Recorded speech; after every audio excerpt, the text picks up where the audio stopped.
दोस्तों, जेके motivate channel में आपका दिल से स्वागत है।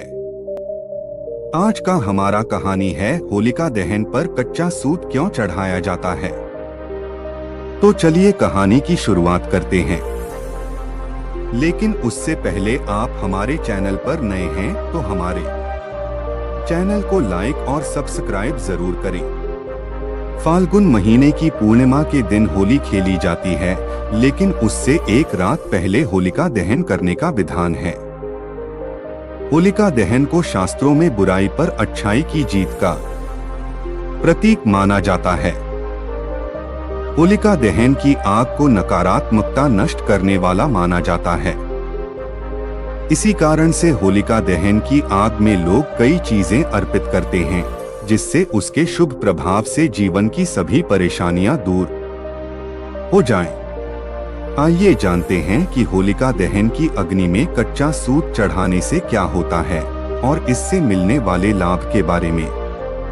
होलाष्टक के लगने पर दहन की तैयारी होली के 8 दिन पहले से ही शुरू हो जाती है। इस दिन से ही लोग होलिका दहन के लिए लकड़ियां, उपले इकट्ठी करना शुरू कर देते हैं। होलिका दहन की रात का बड़ा महत्व बताया गया है। ऐसा माना जाता है कि दीपावली और शिवरात्रि की तरह ही इस रात में भी दैवी शक्तियां जागृत होती हैं। प्राचीन काल से ही लोग इस रात होलिका दहन के लिए इकट्ठा की गई लकड़ियों और उपलों पर कच्चा सूत लपेटकर उसकी पूजा करते हैं। होलिका दहन करने से पहले उसकी पूजा करने और इसकी 7 बार परिक्रमा करने की परंपरा है। कहा जाता है कि ऐसा करने से रोगों और नकारात्मक शक्तियों का प्रभाव दूर होता है। होलिका पर कच्चा सूत चढ़ाने की परंपरा। ज्योतिष शास्त्रों में कच्चे सूत को बेहद पवित्र माना गया है। इसी वजह से किसी भी पूजा पाठ या धार्मिक अनुष्ठान में कच्चे सूत का प्रयोग किया जाता है। होलिका के चारों ओर कच्चे सूत को 7 या 3 परिक्रमा करते हुए लपेटा जाता है। ऐसे ही होलिका दहन के दौरान अग्नि की परिक्रमा करते हुए भी कच्चे सूत को तोड़ कर अग्नि में अर्पित करने का विधान है। ऐसा माना जाता है कि कच्चे सूत का संबंध शनि ग्रह से होता है। इसके अलावा कच्चा सूत को बीमारियों का नाश और सभी बाधाओं को दूर करने वाला कहा जाता है।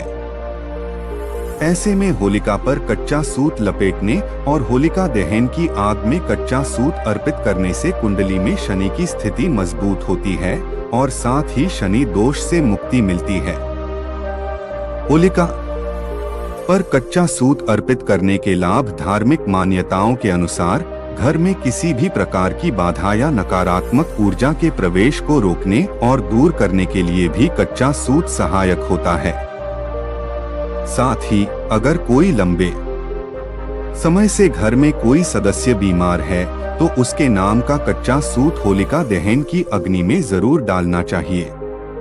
मान्यता है कि ऐसा करने से उसकी सेहत में सुधार होता है और साथ ही बुरी नजर से बचाव होता है। होलिका दहन के लिए जब गोबर के उपलों और लकड़ियों से होलिका तैयार की जाती है तो उन उपलों, लकड़ियों को कच्चे सूत से ही बांधा जाता है। ऐसा सिर्फ होलिका को बिखरने से बचाने के लिए ही नहीं, बल्कि इसके पीछे का उद्देश्य बुरी शक्तियों को बांधना भी होता है। होली के दिन सुबह होलिका दहन की राख ले आएं और उसे पूरे घर में छिड़क दें। माना जाता है कि इस उपाय को करने से घर के वास्तु दोष से छुटकारा मिलता है और आर्थिक स्थिति मजबूत होती है। साथ ही गृह क्लेश दूर होते हैं। दोस्तों, जानकारी अच्छी लगी हो तो हमारे चैनल जेके मोटिवेट को लाइक और सब्सक्राइब जरूर करें। धन्यवाद।